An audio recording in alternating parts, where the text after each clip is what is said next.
Hello, dear students. This is Jahin Ahmed, your physics teacher and mentor. I think you all got a very good idea about what is current and potential difference. In this lecture, we are going to see where these two, the current and the potential difference, are practically applied. So these two are applied in electric circuit. The electric circuit is defined as a closed path of wires along with a source of current is known as electric circuit. Electric circuit एक ऐसा रास्ता है जो कि wires से बना होता है और उन वायर्स में करंट का होना काफ़ी ज़रूरी है। अगर करंट नहीं होगा तो हम उस वायर के रास्ते को इलेक्ट्रिक सर्किट नहीं बोल सकते हैं। अब कई बुक में ये भी लिखा होता है कि इलेक्ट्रिक सर्किट जो है वायर्स का रास्ता है जिसमें इलेक्ट्रिकल अप्लायंसेस लगे होते हैं, जैसे कि टीवी, फ्रिज, रेफ्रिजरेटर, बल्ब। तो ये भी सही है और इन अप्लायंसेस के साथ करंट भी होना ज़रूरी है। तो मैंने काफ़ी सिंपल रखा है इस इलेक्ट्रिक सर्किट के डेफिनेशन को ताकि आपको याद करने में आसानी हो। तो इलेक्ट्रिक सर्किट क्या है? एक ऐसा रास्ता जो कि वायर से बना हो और उस रास्ते में करंट का होना ज़रूरी है, हम उसे इलेक्ट्रिक सर्किट कहते हैं। अब इसको हम कहाँ प्रैक्टिकली देख सकते हैं? तो जो हमारे घर का डोमेस्टिक वायरिंग है जो कि जनरली कॉपर से होता है, जो आपने भी देखा होगा या किसी का नया घर बना होगा तो उन्होंने भी देखा होगा वायरिंग होते हुए। तो जो हम वायरिंग में क्या होता है, तार के लिए एक रास्ता बिछाते हैं और अलग अलग पॉइंट पे अलग अलग अप्लायंसेस को कनेक्ट कर देते हैं, कहीं फ्रिज, कहीं टीवी, कहीं वॉशिंग मशीन। और सबके बाद अभी तक इसको इलेक्ट्रिक सर्किट नहीं बोलेंगे जब तक इसमें करंट ना हो। तो जितना भी हमने काम किया अभी तक, सर्किट को बनाया, यानी तार के लिए रास्ता बिछाया और उसमें अप्लायंस जोड़ा, सब किस लिए? करंट को ड्रॉ करने के लिए। तो इलेक्ट्रिक सर्किट में दो चीज़ों का होना काफ़ी ज़रूरी है, एक तो वायर्स होने चाहिए और दूसरा करंट होना चाहिए, करंट का सोर्स होना चाहिए। अब जैसे एग्जांपल है हमारे घर के वायरिंग, स्कूल का वायरिंग, स्कूल में भी हमारे इलेक्ट्रिक सर्किट का वायरिंग है, फैक्ट्रीज़ में है, कॉलेजेस में है। तो ये हमारा इलेक्ट्रिक सर्किट है। इलेक्ट्रिक सर्किट में करंट दौड़ता है और करंट को दौड़ाने के लिए पोटेंशियल डिफरेंस चाहिए। अब एक बात हमने और नोटिस किया होगा कि अगर कभी भी वायर या तो शॉर्ट सर्किट हो जाए या तार कभी टूट जाए तो हमने देखा है कि करंट का फ्लो रुक जाता है। तो करंट के फ्लो को होने के लिए दो चीज़ें नेसेसरी हैं, एक तो पोटेंशियल डिफरेंस होना चाहिए जो कि हमें गवर्नमेंट प्रोवाइड कराती है, और दूसरा जो है वो जो हमारा वायर्स हैं, जो वायर का रास्ता है वो क्लोज होना चाहिए, कहीं से ओपन नहीं होना चाहिए। अगर हमारा सर्किट कहीं से ओपन है तो करंट का फ्लो रुक जाएगा। ठीक है। अब बेसिकली होता क्या है, जब बड़ी बड़ी कंपनीज या फैक्ट्रीज या मॉल्स या बड़े बड़े घर बनते हैं तो उसमें वायरिंग होना ही है, बिना इलेक्ट्रिसिटी के तो काम चलना नहीं है किसी का। अब उतने बड़े कॉम्प्लेक्स में को बनाने के लिए जनरली जो वायरिंग होती है उसकी ड्राइंग पहले तैयार की जाती है इंजीनियर्स के द्वारा। अब कहीं हमें हर जगह अलग अलग पॉइंट यूज़ करना है, कहीं फ्रिज, कहीं एसी वगैरह। अब इतने बड़े बड़े अप्लायंसेस का तो हम लोग एक्चुअल डायग्राम तो बना नहीं सकते हैं। तो उसके लिए ये हमने एक तरीका निकाला फिजिक्स में कि जो बल्कि अप्लायंसेस हैं या जो भी वायर हैं या जो भी चीज़ हमें लगानी है उन सब का एक सिंबल इस्तेमाल किया जाए। ठीक है। अब क्योंकि इलेक्ट्रिक सर्किट जो है एक्चुअल फॉर्म में ड्रॉ करना कॉपी पे काफ़ी मुश्किल है, तो हमने एक नया चीज़ डिफाइन किया, सर्किट डायग्राम। तो सर्किट डायग्राम बेसिकली क्या है? इलेक्ट्रिक सर्किट का सिंबॉलिक रिप्रेजेंटेशन है पेज पे या कॉपी पे। We can define circuit diagram as a symbolic representation of electric circuit by using different circuit symbols is known as circuit diagram। different circuit symbols का, जैसे हमने मान लो fan के लिए अलग सिंबल यूज कर लिया, वायर के लिए कोई सिंबल यूज कर लिया, तो अलग अलग बल्ब के लिए सिंबल यूज कर लिया। तो जितने भी अप्लायंसेज है सबके लिए कुछ ना कुछ सिंबल का इस्तेमाल कर लिया और कॉपी पे जो भी सर्किट है हमारा उसको ड्रॉ कर लिया, तो उसको बोलते हैं हम लोग सर्किट डायग्राम। इलेक्ट्रिक सर्किट का सिंबॉलिक रिप्रेजेंटेशन ही सर्किट डायग्राम कहलाता है। अब अप्रॉक्स हमें 10th क्लास में लगभग 16 सर्किट सिंबल्स पढ़ने हैं, जो कि कुछ यूँ हैं जिसका मैंने लिस्ट तैयार किया है। सबसे पहला है वायर, क्योंकि सबसे इम्पोर्टेंट यही होता है। तो वायर को हम सर्किट डायग्राम में एक सिंपल स्ट्रेट लाइन से ड्रॉ करते हैं। ठीक है। अब कई बार क्या होता है, वायर को हमें जोड़ना होता है। कई बार आपने देखा होगा कि वायर को काट के उसको जोड़ के सेलो टेप मार देते हैं, हम लोग टेप मार देते हैं। तो अगर वायर का ज्वाइंट दिखाना हो तो ये दो वायर्स हो गए, एक ये वायर हो गया और ये किसको क्रॉस कर रहा है। अगर ज्वाइंट दिखाना तो यहाँ पे डॉट मार देंगे हम। कई बार ऐसा भी होता है कि वायर्स क्रॉस कर जाते हैं और उनमें आपस में कोई फिजिकल कांटेक्ट नहीं होता है, तो उस तरह के रिप्रेजेंटेशन को ड्राइंग में दिखाने के लिए हम लोग ये दो स्ट्रेट लाइन ड्रॉ कर देंगे और बीच में डॉट नहीं होगा। इसका मतलब ये वायर्स आपस में फिजिकली जुड़े नहीं हुए हैं। या दूसरा रिप्रेजेंटेशन ये है कि ये एक वायर है और ये दूसरा, और इसका मतलब ये वायर नीचे वाले के ऊपर से पास हो रहा है। अब तीसरा एक इम्पॉर्टेंट चीज़ हमें, क्योंकि हमें जो भी पढ़ना है अभी 10th क्लास में वो अप्रॉक्स डीसी सर्किट पढ़ना है, और डीसी सर्किट में सेल का या बैटरी का इस्तेमाल होगा। तो इलेक्ट्रिक सेल का रिप्रेजेंटेशन है ये एक बड़ा लाइन और एक छोटा लाइन, और ये हमारा वायर है। ये बड़ा वाला पॉजिटिव टर्मिनल होता है और छोटा वाला निगेटिव टर्मिनल। बैटरी क्या है? तो ढेर सारे सेल्स को जोड़ने से जो मिलता है वो बैटरी है। तो ये देखें आप, 1 2 3 सेल्स जुड़े हुए हैं, ये बड़ा वाला पॉजिटिव और ये छोटा वाला निगेटिव, ये 3 सेल्स जुड़े हुए, ये हो गया बैटरी। अब हमने घरों में देखा होगा स्विच ऑन करते हैं तो बल्ब जलने लगता है, स्विच ऑफ करते हैं तो बल्ब जलना बंद हो जाता है। तो जब स्विच ऑफ होगा यानी सर्किट हमारा ओपन होगा, करंट का सप्लाई नहीं होगा, तो उस केस में ये जो हमारा स्विच का सिंबॉलिक रिप्रेजेंटेशन है, ये दोनों पॉइंट्स आपस में फिजिकली कांटेक्ट में नहीं होंगे। लेकिन जब स्विच क्लोज होगा यानी हमने स्विच को ऑन कर दिया, सर्किट क्लोज है हमारा, दिस इज सर्किट ओपन। जब स्विच ऑफ हो और जब स्विच ऑन होगा तो हमारा सर्किट क्लोज्ड होगा। तो ये दोनों पॉइंट्स फिजिकली कांटेक्ट में आ गए और करंट का फ्लो होने लगेगा। फिर स्विच की तरह ही कुछ काम करने वाला एक होता है हमारा प्लग की, जिसको लैब में हम इस्तेमाल करते हैं। स्विच काफ़ी छोटा सा कॉम्पैक्ट साइज का होता है, जिसको डोमेस्टिक एप्लीकेशन में इस्तेमाल किया जाता है घरों में। लेकिन प्लग की कुछ चाबी जैसा होता है एक, जिसको जनरली लैब में हम लोग इस्तेमाल करते हैं प्रैक्टिकल के लिए। तो प्लग की सेम वैसे उसी स्विच की तरह ही काम करता है। अगर हमें सर्किट ओपन रखना है यानी प्लग की हमारा ऑफ है, तो उसमें से चाबी निकाल लिया हमने, यहाँ पे बीच में डॉट नहीं है।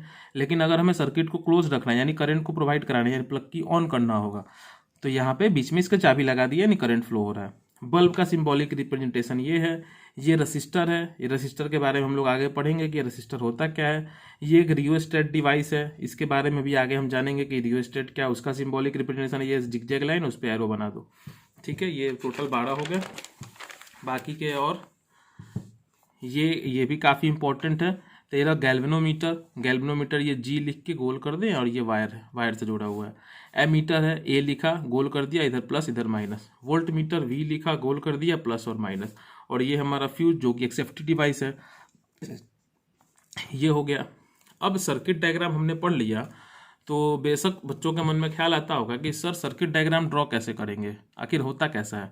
तो ये मैंने 2 सर्किट डायग्राम्स का एग्जांपल यहाँ रखा हुआ है। ये जो भी स्ट्रेट लाइन्स हैं हमारे, ये वायर्स है, ठीक है।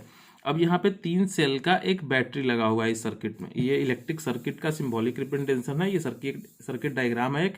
ये हमारा एक प्लग की है। प्लग की अभी देखो यहाँ पे की डाला हुआ है, यानी करंट अभी इसमें दौड़ेगा। हमेशा करंट को हमें पॉजिटिव टर्मिनल से ही निकालना है, जो कि प्रीवियस वीडियो में मैंने बताया था। और इलेक्ट्रॉन जो जाता है वो निगेटिव से निकलता है। तो बेसिकली सर्किट में हमें इलेक्ट्रॉन को शो नहीं करना होता है, करंट को शो करना होता है। ये हमारा एमीटर लगा हुआ है, इसके बारे में अभी आगे पढ़ेंगे कैसे लगाते हैं इसको। ये एक बल्ब लगा हुआ है, जब करंट जाएगा तो बल्ब ग्लो करेगा। ये वोल्ट मीटर है ये, और फिर ये करंट वापस बैटरी में चला गया, और ये प्लग की है। दूसरा एक यहाँ पे दूसरा है सर्किट डायग्राम का एग्जांपल। एमीटर हम यहाँ भी लगा सकते हैं। ये एक सेल लगा हुआ है, यहाँ बैटरी लगा हुआ था, वहाँ प्लग की था, यहाँ मैंने स्विच लगा दिया। अभी स्विच ओपन है तो कोई करंट फ्लो नहीं होगा, लेकिन जैसे ही हम स्विच ऑन करेंगे तो एक करंट फ्लो होगा जो कि पूरे सर्किट से दौड़ेगा। तो ये एक सर्किट डायग्राम का एग्जाम्पल हो गया। अब बात ये आती है कि कुछ ऐसे इलेक्ट्रिकल इंस्ट्रूमेंट्स हैं जिनके बारे में हमको जानना बहुत ज़रूरी है, जो 10th में हमें फेस करने होंगे। तो उनके बारे में थोड़ा डिटेल कुछ इंपॉर्टेंट है जो जान लेते हैं हम। सबसे पहला आता है सेल। सेल क्या है? तो सेल एक ऐसा डिवाइस है जो सर्किट में पोटेंशियल डिफरेंस मेंटेन कराता है। अब इसकी ज़रूरत क्यों है? क्योंकि हम लोग अभी जान चुके हैं कि बिना पोटेंशियल डिफरेंस के चार्जेस का फ्लो नहीं होगा, और चार्जेस का फ्लो नहीं होगा तो करंट भी नहीं होगा। तो बेसिकली करंट को फ्लो कराने के लिए सेल की ज़रूरत होती है। अब सेल में जो होता है, सेल में केमिकल एनर्जी स्टोर्ड होता है, और वही केमिकल एनर्जी जो है वो sufficient work done external work करता है, जिसके कारण चार्जेस का मोशन होता है। तो सेल जो है वो अपनी केमिकल एनर्जी को खर्च करती है पोटेंशियल डिफरेंस अप्लाई करने के लिए। सेल का सिंबल ये है। सपोज ये माना हमने 1.5 वोल्ट का सेल है, ये स्टैंडर्ड। अब आते हैं बैटरी क्या है। तो battery same to same cell की तरह ही काम करती है, लेकिन उससे थोड़ा ज़्यादा पावरफुल है, क्योंकि इसमें ढेर सारे सेल्स जुड़े होते हैं। A combination of cells connected in series is known as battery. इसका भी वही काम है, पोटेंशियल डिफरेंस प्रोवाइड कराना सर्किट में। ये हमने दो सेल्स को जोड़ दिया। अब suppose this is 1.5 volt and this is 1.5 volt, तो टोटल कॉम्बिनेशन हमारा हो जाएगा 1.5 plus 1.5 that will be equal to 3 volt.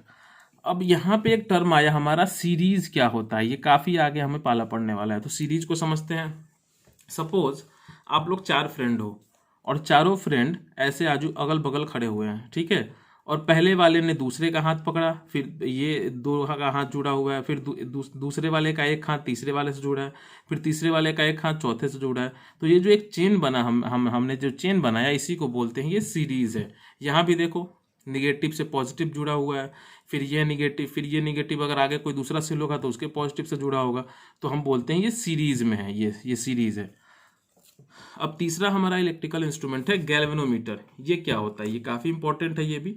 Galvanometer एक ऐसा डिवाइस है जो कि करंट के प्रेजेंस को चेक करता है। कई बार क्या होता है कि हमें देखना होता है कि सर्किट में करंट फ्लो हो रहा है या नहीं हो रहा है, तो उस जगह तो हम लोग ऐसे ही सिंपली देख के नहीं बता सकते हैं, छूने तो जाएंगे नहीं वायर को, नहीं तो करंट शॉक लग सकता है हमको। तो उस केस में एक डिवाइस का इस्तेमाल करते हैं गैल्वेनोमीटर का, जो हमें बताता है करंट है कि नहीं सर्किट में, और ये करंट का डायरेक्शन भी बताता है कि करंट किधर है, क्योंकि हमने पढ़ा है कि करंट एक स्केलर क्वांटिटी होते हुए भी इसमें डायरेक्शन होता है। अब गैल्वेनोमीटर का मैंने एक डायग्राम बनाने की कोशिश किया है। गैल्वेनोमीटर कुछ ऐसा होता है और इसका एक बीच में पॉइंटर होता है, एरो, ये इनिशियली बीच में होता है। अगर सर्किट में करंट लेफ्ट टू राइट जा रहा है तो इस गैल्वेनोमीटर का जो एरो है वो राइट की तरफ इधर जाएगा, डिफ्लेक्ट होगा। और अगर करंट का डायरेक्शन मेरा राइट टू लेफ्ट है तो ये गैल्वेनोमीटर का जो एरो है वो लेफ्ट की तरफ डिफ्लेक्ट होगा, ठीक है।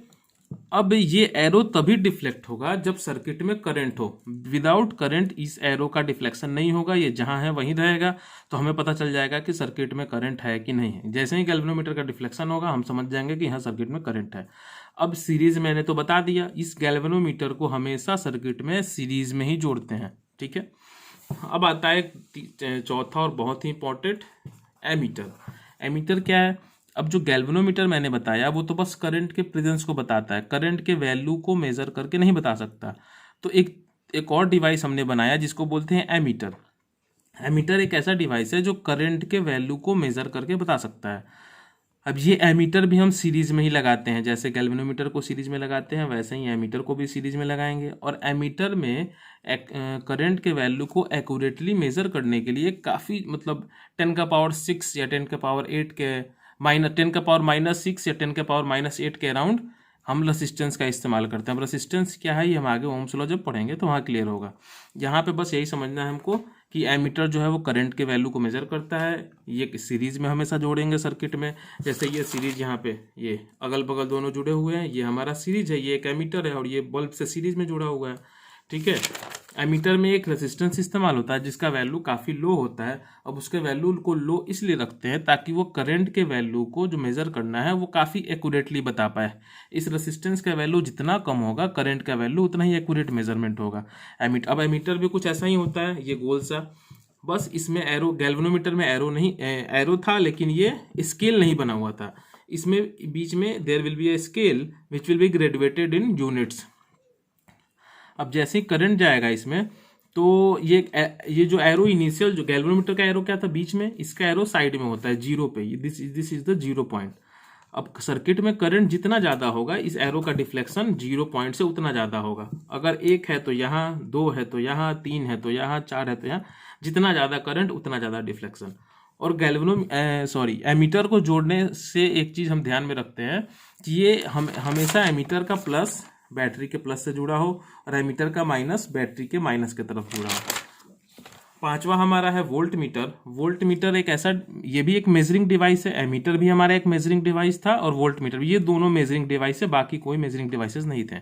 ये पोटेंशियल डिफरेंस को नापता है। एमीटर करंट को नापता था, ये पोटेंशियल डिफरेंस को नापता है। ये हमेशा पैरेलल में लगाते हैं और इस वाले में काफ़ी ज़्यादा वैल्यू का रेजिस्टेंस इस्तेमाल करते हैं ताकि पोटेंशियल डिफरेंस अच्छे से मेजर हो। अब पैरेलल क्या हुआ, अगर दो दोस्त, आप लोग दो फ्रेंड्स आमने सामने खड़े हो, इस फ्रेंड का एक हाथ और इस फ्रेंड का एक हाथ ऐसे जुड़ा हो और इसका एक हाथ और एक हाथ, मतलब दोनों ठीक आमने सामने ऐसे, तो इसको बोलेंगे पैरेलल। अगर इस तरीके से है तो इसको बोलेंगे सीरीज। अब बच्चे अक्सर कंफ्यूज होते हैं सेल में और पोटेंशियल वोल्ट मीटर में। सेल जो है वो पोटेंशियल डिफरेंस प्रोवाइड कराता है वोल्ट मीटर जो है वो पोटेंशियल डिफरेंस को मेजर करता है, दोनों में ये फर्क है। लास्ट है हमारा रियोस्टेट। रियोस्टेट एक ऐसा डिवाइस है जो कि करंट के वैल्यू को चेंज कर सकता है सर्किट में बिना बैटरी के बदले हुए। ठीक है, ये हम लैब में इसको देखेंगे हम लोग। रियोस्टेट एक ऐसा डिवाइस है जो करंट के वैल्यू को सर्किट में चेंज कर सकता है, क्योंकि इसका रेसिस्टेंस वेरिएबल होता है। अब ये रेसिस्टेंस वर्ड हम काफ़ी डिटेल में पढ़ेंगे नेक्स्ट लेक्चर में। That's all for today, thank you.